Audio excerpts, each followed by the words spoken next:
सरकार का एक दूसरा प्रमुख अंग है जो देश में कानून को लागू करता है। इस पाठ के पहले आपने पढ़ा विधायिका के बारे में। केंद्रीय जो विधायिका होती है वो कानून बनाने का काम करती है, लेकिन कार्यपालिका जो है वो कानून को लागू करती है।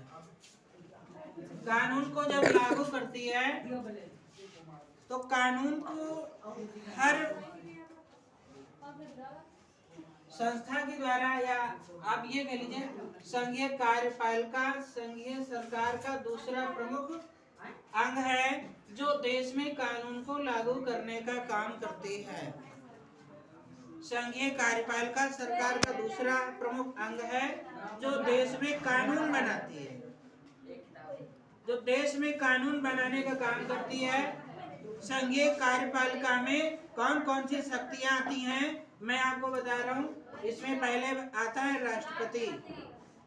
राष्ट्रपति जब आता है, राष्ट्रपति, उपराष्ट्रपति, प्रधानमंत्री तथा मंत्रिपरिषद के सदस्य संघीय कार्यपालिका में सम्मिलित किए गए हैं।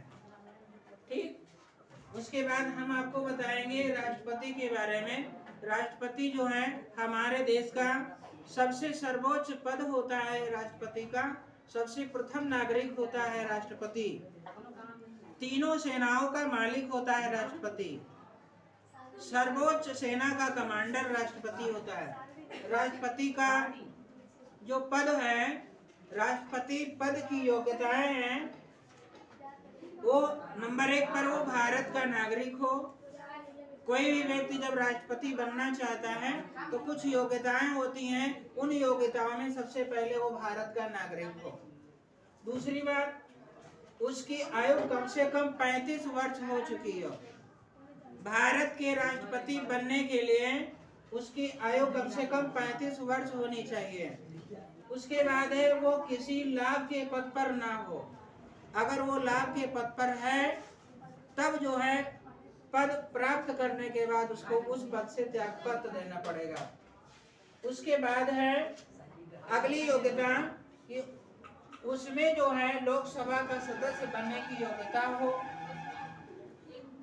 या फिर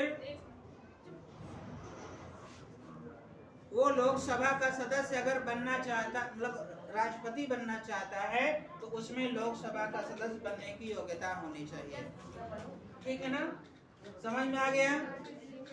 वो भारत का नागरिक हो, उसकी आयु कम से कम 35 वर्ष हो, वो किसी लाभ के पद पर ना हो, उसमें लोकसभा का सदस्य बनने की योग्यता हो। ये राष्ट्रपति पद की योग्यताएं होती हैं।